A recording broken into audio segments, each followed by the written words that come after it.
এই নিটের solid state কেমিস্ট্রির কিছু কোশ্চেন আছে, আলোচনা করছি নিট লেভেলে। বলছে number of unit cell possible in monoclinic crystal system. একটা মনোক্লিনিক ক্রিস্টাল সিস্টেমে কতগুলো একক কোষ সম্ভব? অ্যান্সার হবে দুটো। দুটো একক কোষ কী কী আসে? একটা হচ্ছে সিম্পল মনোক্লিনিক, আর একটা হচ্ছে এজ সেন্টার মনোক্লিনিক।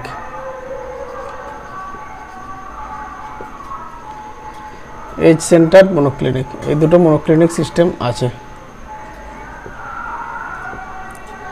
তারপর বলছে the ratio of number of rectangular plane and diagonal plane of symmetry, অর্থাৎ রেক্ট্যাঙ্গুলার প্লেন অফ সিমেট্রি এবং diagonal plane of symmetry ratio কত হবে? ইন এ কিউবিক ইউনিট সেলে এদের রেশিওটা কত হবে? তাহলে এবার রেক্ট্যাঙ্গুলার প্লেন কোথা দিয়ে পাস করে? রেক্ট্যাঙ্গুলার প্লেনটা পাস করে যে অপোজিট ফেস আছে কিউবের, দুটো অপোজিট ফেসের মিডল দিয়ে। তাহলে সেই ছবিটা আঁকছি।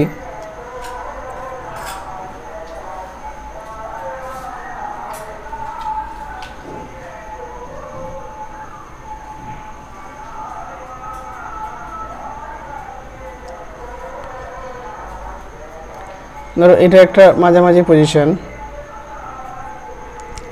এটা একটা মিডল পজিশন, এটা একটা মিডল পজিশন, এটা একটা মিডল পজিশন। তাহলে দুটো অপোজিট ফেসের মিডল পজিশন দিয়ে রেক্ট্যাঙ্গুলার প্লেনটা পাস করবে। তাহলে এটা একটা রেক্ট্যাঙ্গুলার প্লেন পাস করছে দুটো অপোজিট ফেসের মিডল পজিশন দিয়ে। এবার তাহলে অপোজিট ফেস কটা আছে? অপোজিট ফেস আছে তোমার 6টা। তাহলে অপোজিট ফেস আছে 6টা, তাহলে এই প্লেন কটা হবে? 3টে। তাহলে রেক্ট্যাঙ্গুলার প্লেন হচ্ছে 3টে। রেক্ট্যাঙ্গুলার প্লেন হচ্ছে তোমার 3টে। এবার ডায়াগোনাল প্লেন অফ সিমেট্রি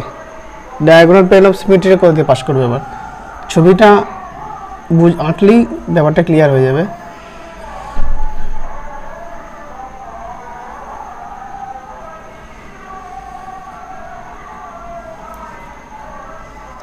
এই ডায়াগোনাল প্লেনটা পাস করে অপোজিট এজকে। তাহলে অপোজিট এজ বলতে এইটা ধরো একটা অপোজিট এজ, আর এই একটা অপোজিট এজ ধরো। তাহলে এইটা তোমার ডায়াগোনাল প্লেন, এই অপোজিট এজ আর এই অপোজিট এজের ডায়াগোনাল প্লেন হচ্ছে এইটা। তাহলে এরকম টোটাল এজ কটা আছে? টোটাল কিনারা আছে তোমার কিউবের 12টা। তাহলে অপোজিট এজ কটা হবে? তোমার 6টা পেয়ার হবে। তাহলে 6টা পেয়ার, তাহলে ডায়াগোনাল প্লেন অফ সিমেট্রি কটা হবে? 6টা হবে diagonal plane of symmetry. Diagonal plane of symmetry. তাহলে রেশিও কত হলো? রেশিও হলো 3:6। তাহলে রেশিও হচ্ছে 3:6, মানে হচ্ছে তোমার 1:2। তাহলে 1:2 হতে এর দাগেরটা হচ্ছে অ্যান্সার। 3 নম্বর প্রশ্ন বলছে if in KCl crystal 10⁻³ mole percentage AlCl3 doped, KCl ক্রিস্টালে 10⁻³ mole percentage aluminium AlCl3 দ্বারা ডোপিং করা হয়েছে, দেন ক্যাটায়ন ভ্যাকেন্সি উইল বি। তাহলে ক্যাটায়ন ভ্যাকেন্সি কত হবে? এবার এই অপশনগুলো বলেছে 10⁻³ মোল পার্সেন্টেজই থাকবে, নাকি তার 2 গুণ হবে, না 3 গুণ হবে, না অর্ধেক হবে। দেখো এই যে KCl এ এখানে বলেছে ক্যাটায়ন ভ্যাকেন্সি, তাহলে এখানে পটাশিয়ামের চার্জ কত? পটাশিয়ামের চার্জ হচ্ছে 1টা, মানে K+। আর অ্যালুমিনিয়ামের চার্জ কত? অ্যালুমিনিয়াম 3+। তাহলে 3টে পটাশিয়াম ভ্যাকেন্ট হবে, ক্রিস্টাল থেকে বেরোবে, তার জায়গায় একটা AlCl3 ডোপিং হবে। কারণ 3টে K+ ইকুয়ালেন্ট টু একটা Al3+, কারণ চার্জটা সেক্ষেত্রেই একমাত্র সমান হবে। চার্জটা এখানে গুরুত্বপূর্ণ ব্যাপার। তাহলে 3টে K+ বেরোবে, একটা Al3+ সেখানে প্রবেশ করবে। তাহলে 3টে জায়গা ফাঁকা হলো, আর একটা অ্যালুমিনিয়াম প্রবেশ করলো। তার মানে অ্যাকচুয়ালি কটা জায়গা ফাঁকা থাকলো? 2টো জায়গা। মানে 3টে K+ বেরিয়ে গেল, তার জায়গায় একটা অ্যালুমিনিয়াম প্রবেশ করলো। তাহলে অ্যাকচুয়ালি ফাঁকা থাকলো কটা জায়গা? 2টো জায়গা।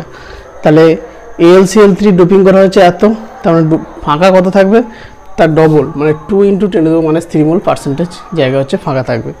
আচ্ছা, এবার AlCl3 জায়গায় যদি এটা বলতাম CaCl2 ক্যালসিয়াম ক্লোরাইড বলতাম, তাহলে ক্যালসিয়ামের চার্জ কত? 2টো। তখন তাহলে কি 2টো K+ ইকুইভ্যালেন্ট টু হতো একটা ক্যালসিয়াম 2+। তাহলে 2টো K+ বেরোতো, একটা ক্যালসিয়াম প্রবেশ করতো। তাহলে অ্যাকচুয়ালি ফাঁকা জায়গায় কটা থাকতো, একটা জায়গায় ফাঁকা থাকতো। তখন কিন্তু যদি এটা ক্যালসিয়াম ক্লোরাইড হতো তখন অ্যান্সার এটাই হতো। তারপর বলছে 1 মোল অ্যাটমিক ওয়েট বলে দিয়েছে forms cubic crystal system if number of unit cell in এত গ্রাম, 1.08 গ্রামে ইউনিট সেল আছে এতগুলো, then number of atom per unit cell, মানে প্রতি একক কোষে কণার সংখ্যা সেটা বার করতে বলছে। তাহলে অ্যাটমিক ওয়েট বলে দিয়েছে 108। তাহলে কোনো পদার্থে অ্যাটমিক ওয়েট যত হয় তার মধ্যে কত সংখ্যক কণা থাকে, অ্যাভোগাড্রো সংখ্যক কণা থাকে। তাহলে 108 গ্রাম অ্যাটম এ contains Avogadro number of atom 6.022 10⁻23 number of atom. এবার এখানে কত গ্রাম পদার্থ বলেছে, 1.08 গ্রাম। তাহলে 1.08 গ্রাম যদি বলি তাহলে মানে 100 দিয়ে ভাগ হয়ে যাচ্ছে, তাহলে এখানে 100 দিয়ে ভাগ করে দেবো। তাহলে কত অ্যাটম থাকবে, 6.022 10⁻ কত হবে 21 নাম্বার অফ অ্যাটম। এতগুলো অ্যাটম থাকবে, এত গ্রাম পদার্থে এতগুলো অ্যাটম থাকবে। আর এখানে বলে দিয়েছে এত গ্রামের একক কোষ কটা আছে, এতগুলো। তার মানে কি হলো, এতগুলো একক কোষে কণা আছে এতগুলো।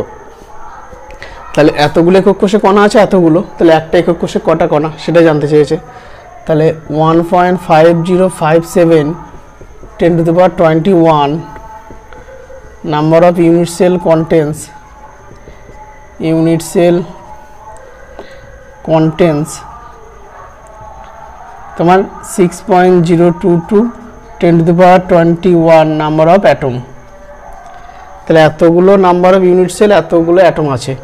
তাহলে একটা ইউনিট সেলে কত অ্যাটম থাকবে, তাহলে এর থেকে 10⁻21 কেটে যাবে। তাহলে এখানে থাকছে 6.022 বা অ্যাকচুয়ালি 1.5057, মানে অ্যাকচুয়ালি হচ্ছে 4টে। তাহলে প্রতি একক কোষে কণার সংখ্যা কটা হবে, 4টে। তাহলে অ্যান্সার হবে বি এর দাগেরটা হচ্ছে অ্যান্সার। 5 নম্বর কোশ্চেন বলছে a mixed oxide forms cubic crystal system. একটা mixed oxide cubic crystal system তৈরি করেছে। Oxide present at the cubic unit cell. তাহলে আমি ধরছি অক্সাইডের সংখ্যা ধরছি তোমার এনটা অক্সাইড আছে। বলছি 1/4 of the tetrahedral voids are occupied by A. তাহলে এনটা যদি পরমাণু থাকে তাহলে টেট্রাহেড্রাল ভয়েড কত হয়, আমরা জানি N number of atoms form 2n number of tetrahedral void. তাহলে এনটা পরমাণু থাকলে টেট্রাহেড্রাল ভয়েড কত হবে, টেট্রাহেড্রাল ভয়েডের সংখ্যা হবে 2n। এবার টেট্রাহেড্রাল ভয়েড যত হলো তার 1/4 হচ্ছে অকুপাই করে আছে কি এ দ্বারা। তাহলে এ পরমাণুর সংখ্যা কত হবে 1/4 ইন্টু 2n, মানে টেট্রাহেড্রাল ভয়েডের 1/4 পরিমাণ। তাহলে 2nটা টেট্রাহেড্রাল ভয়েড হয়েছে তার 1/4, তাহলে কত হচ্ছে এটা n/2। তাহলে এ হচ্ছে n/2 and all octahedral voids are occupied by B. সমস্ত অক্টেড্রাল ভয়েড অকুপাই করে আছে আবার বি দ্বারা। এবার তাহলে এনটা যদি পরমাণু থাকে তাহলে টেট্রাহেড্রাল ভয়েড হয় 2nটা, অক্টেড্রাল ভয়েড হয় nটাই। তাহলে অক্টেড্রাল ভয়েড হচ্ছে কটা, nটা। এবার এই যে nটা অক্টেড্রাল ভয়েড হলো সবগুলো অকুপাই করে আছে কে, বি পরমাণু। তাহলে বি পরমাণু কটা সংখ্যা হবে, nটাই হবে, কারণ সব অক্টেড্রাল ভয়েড বি পরমাণু দখল করে আছে। তাহলে এ পরমাণু এটা, বি পরমাণু এটা, অক্সিজেন হচ্ছে nটা। তাহলে ফর্মুলা কি হচ্ছে a n/2 a n/2 bn R o n। তাহলে কি হবে, সব 2 দিয়ে গুণ করে দেবো।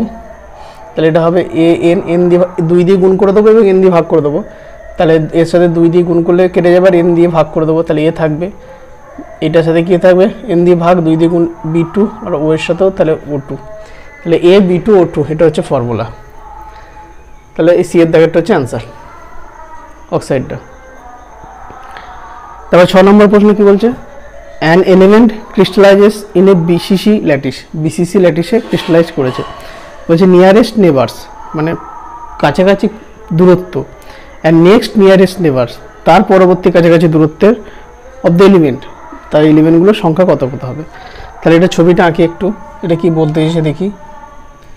তাহলে এই বিসিসি কিউবিক সিস্টেমে কি হয়, প্রথমে এই বডিগুলো তো কর্নারগুলো যেমন আছে থাকবে সব 8টা কর্নারে, এইটা একটা, এই 4টে কর্নার, এই 4টে কর্নার, আর এই বডিতে পুরোপুরি বডিতে একটা থাকবে, এই হচ্ছে অ্যাটম। এবার এই যে এখানে 3 রকম দূরত্ব আছে, এই যে এজগুলোর দূরত্ব হচ্ছে কত, এ ধরা হচ্ছে ধরো, আর এই যে ফেস ডায়াগোনাল যেটা আছে, এই যে ফেস ডায়াগোনাল এর দূরত্ব হচ্ছে √2a, আর এই যে বডি ডায়াগোনাল, তোমার বডি ডায়াগোনালের টোটাল দূরত্ব হচ্ছে √3a। তাহলে যদি এইটা এখানে একটা অ্যাটম আছে, তাহলে এইখান থেকে এইখানে দূরত্ব কত হবে? √3/2a। এইখান থেকে এইটার দূরত্ব হচ্ছে √3/2a বডি ডায়াগোনালের ক্ষেত্রে। তাহলে এখানে আমি প্রশ্নটা দিয়েছি সংখ্যাগুলোর দিক থেকে। এটা এখানে আমি দুটো প্রশ্নের অ্যান্সার একসাথে বলে দিচ্ছি। যদি বলে সবচেয়ে তাহলে কাছের দূরত্ব কোনটা হচ্ছে, এই দূরত্বের মান যদি চায়, তাহলে সেটা হচ্ছে √3/2a, সবচেয়ে কাছের দূরত্ব হবে এইটা কাছের দূরত্ব। তারপরে হচ্ছে a, তারপরে দূরত্ব হচ্ছে √2a কাছাকাছি। তাহলে এটা হচ্ছে নিয়ারেস্ট নেবার, এটা হচ্ছে নেক্সট নিয়ারেস্ট নেবার। আর এই যে ফেসের দূরত্বটা হচ্ছে, সেটা হচ্ছে নেক্সট টু নেক্সট নিয়ারেস্ট নেবার, মানে সবচেয়ে কাছাকাছি দূরত্ব এইটা, তারপরে কাছের দূরত্ব এইটা, এবং তারপরে কাছের দূরত্ব হচ্ছে √2a। এবার দেখব এই যে সবচেয়ে কাছাকাছি দূরত্ব হলো √3a/2, এই সংখ্যাটা কটা। দেখো এই যে সবচেয়ে মাঝে আছে, তাহলে 8 জনা যে আছে 8টা কর্নারে, তাহলে প্রত্যেকের থেকে ওই দূরত্বে আছে, তাহলে সবচেয়ে কাছাকাছি দূরত্বের পরপর সংখ্যা কটা হচ্ছে 8টা। মানে এর থেকে এরও যা দূরত্ব, এরও তাই দূরত্ব √3a/2, এরও তাই দূরত্ব, তাহলে সেই সংখ্যাটা কটা হচ্ছে 8টা। তাহলে এই নিয়ারেস্ট নেবার হচ্ছে তোমার 8টা। আর নেক্সট নিয়ারেস্ট নেবার কটা হবে? দেখো এইটা যদি ধরি আমি, এটা যদি ধরি, এর কাছের দূরত্ব এইটা হচ্ছে, এইটা এবং এইটা, এই তিনটে হচ্ছে এর নেক্সট নিয়ারেস্ট নেবার। তাহলে টোটাল এরকম আছে কটা? 8টা। তাহলে 8 ইন্টু এরকম হচ্ছে কটা? 3টে ইন্টু, তাহলে এই 1/4 করে কন্ট্রিবিউশন হয়, তাহলে ইন্টু 1/4, তাহলে কত হচ্ছে? 4 2 8, 2 3 6। তারপরে নেক্সট নিয়ারেস্ট নেবার এই সংখ্যাটা হচ্ছে কটা? 6টা।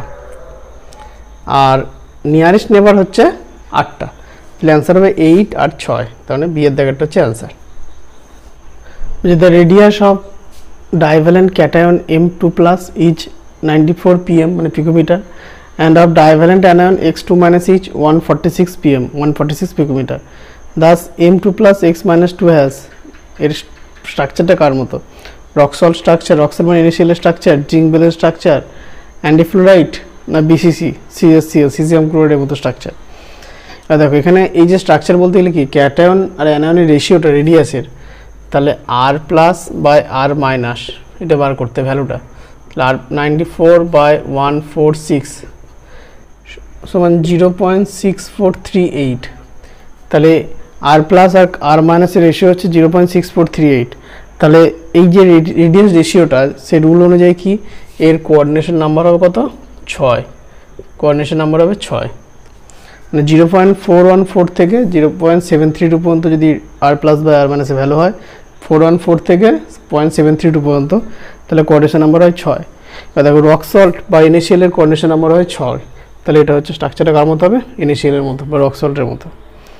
তারপরে 6:6 of NaCl coordination number changes to 8:8, 8:8 change করা হচ্ছে অন অ্যাপ্লাইং, মানে কোঅর্ডিনেশন নাম্বার NaCl এর 6:6, এটাতে বলছে 8:8 চেঞ্জ করবে কি করলে? প্রেশার হাই দিলে, টেম্পারেচার বাড়ালে, না দুটো করলে, বা অন্য এফেক্টেড কন্ডিশন, মানে কোঅর্ডিনেশনে কি কোনো এফেক্ট থাকবে না? যদি প্রেশার বাড়ানো হয়, তাহলে এখানে অ্যান্সার হবে high pressure. Applying high pressure, এই কোঅর্ডিনেশন নাম্বারটা কিন্তু চেঞ্জ হয়ে যেতে পারে, তাহলে অ্যান্সারটা হবে হাই প্রেশার।